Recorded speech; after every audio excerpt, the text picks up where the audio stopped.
அனைவருக்கும் வணக்கம். மாணிக்கவாசகர் அருளி செய்திருக்கக்கூடிய மார்கழி 25ஆம் நாளிற்கான திருப்பள்ளி எழுச்சி பதிகம் 5. இந்த பதிகத்தில் சிவபெருமான் தன்னை எவ்வாறெல்லாம் ஆட்கொண்டு அருள வேண்டும் என்பதை மாணிக்கவாசகர் இங்கே அருளி செய்திருக்கிறார்.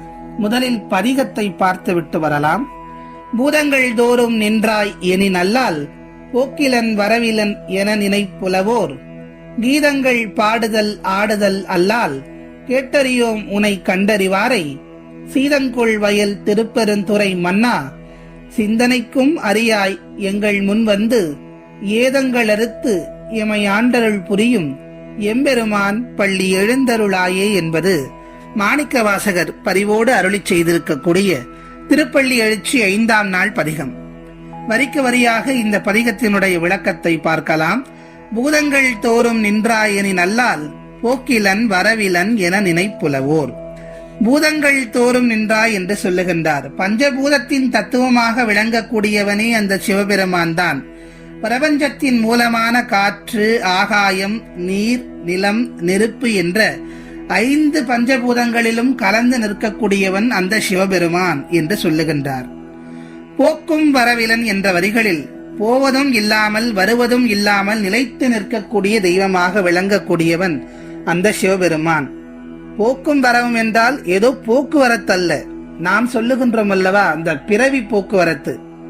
உயிராக பிறப்பது, மீண்டும் இறந்து மேலே செல்வது, பிறகு வேறொரு உயிரினமாக பிறப்பது, மாண்டு மறுபடியும் மேலே செல்வது, இப்படிப்பட்ட போக்குவரத்து இல்லாதவன். இதைத்தான் சிவபுராணத்திலேயும் சொல்லியிருப்பாள். போக்கும் வரவும் இல்லா புண்ணியனே காக்கும் என் காவலனை காண்பறிய பேரொழியே என்றெல்லாம் குறிப்பிட்டிருப்பார். அப்படிப்பட்ட அந்த போக்கும் வரவும் இல்லாத புண்ணியனை இங்கே புகழ்ந்து பாடுகின்றார் மணிவாசகர். அடுத்த வரிகளில் கீதங்கள் பாடுதல் ஆடுதல் அல்லால் கேட்டறியோம் உன்னை கண்டறிவாரை. இப்படிப்பட்ட சிவபெருமானை மொழியில் வல்லமை கொண்ட புலவர்கள் அவருடைய சிறப்பு இயல்புகளை எல்லாம் சொல்லி பாடுகிறார்கள். உன்னுடைய அடியார்களோ இந்த பெருமைகளை எல்லாம் சொல்லி ஆடுகிறார்கள். இப்படி பாடி ஆடுபவர்கள் கூட உன்னை நேரில் கண்டதில்லை. உன் முழு திருக்காட்சியை கண்டவர்கள் இந்த உலகத்தில் இல்லை. ஆகவே போக்கும் வரவும் இல்லாத புண்ணியன், அவனை யாரும் கண்டதில்லை. அவன் புகழை பாடுபவர்கள் கூட அவனை நேரில் கண்டதில்லை என்பதை இங்கே சுட்டி காட்டுகிறார். இதெல்லாம் இங்கே நிகழ்ந்து கொண்டிருக்கிறது. அடுத்த வரியில் சொல்லுகின்றார், சீதங்கொள் வயல் திருப்பெருந்துறை மன்னா சிந்தனைக்கும் அறியாய் எங்கள் முன் வந்து ஏதங்களறுத்து எமை ஆண்டருள் புரியும் எம்பெருமான் பள்ளி எழுந்தருளாயே. சீதங்கொள் வயல் என்று சொல்லுகின்றார். ஏற்கனவே முதல் பதிகத்தில் தன் வயல் சூழ் என்று சொல்லியிருப்பாள். தன் என்றால் குளிர்ந்த, சீதங்குள் என்றாலும் வளமை மிகுந்த குளிர்ந்த என்று பொருள். அப்படி வளமை மிகுந்த குளிர்ந்த வயல்கள் சூழ்ந்த திருப்பெருந்துறையிலே எழுந்து அருள் செய்யக்கூடிய சிவபெருமானே, எக்கணத்தவரின் சிந்தனைக்கும் எட்டாத அகண்ட ரூபனே, சிந்திப்பதற்கும் காண்பதற்கும் இல்லாத பெருவெளியே, நீ எளியோராகிய எங்கள் முன் தரிசனம் தந்து எங்கள் பாவங்களை எல்லாம் தீர்த்து வைக்க வேண்டும். அண்டமெங்கும் நிறைந்த மகாதேவனே, எங்களை பொறுத்து ஆட்கொள்ள வேண்டும். அதனால் கருணை மிக்க தெய்வமே துயிலெழுந்து வர வேண்டும் என்று கேட்கின்றார் மணிவாசகர். கீதங்கள் பாடுவோரும் ஆடுவோரும் புகழ்ந்து பேசுவோரும் கூட உன்னை கண்டதில்லை. ஆனால் எளியவர்களாகிய எங்களுக்கு நீ தரிசனம் தந்து எங்களுடைய பிறவியை அறுத்து எங்களுக்கு முக்தியை கொடுக்க வேண்டும் என்று கேட்கின்றார். எங்களை ஆட்கொண்டு அருள வேண்டும் என்று கேட்கின்றார் மணிவாசகர். என்றும் நிரந்தரமான சிவம் நிர்குணன் என்றே போற்றப்படுகிறார். குணமில்லாததால் அவருக்கு போக்கும் இல்லை, வரவும் இல்லை. அவர் நிலைத்திருக்கிறார்.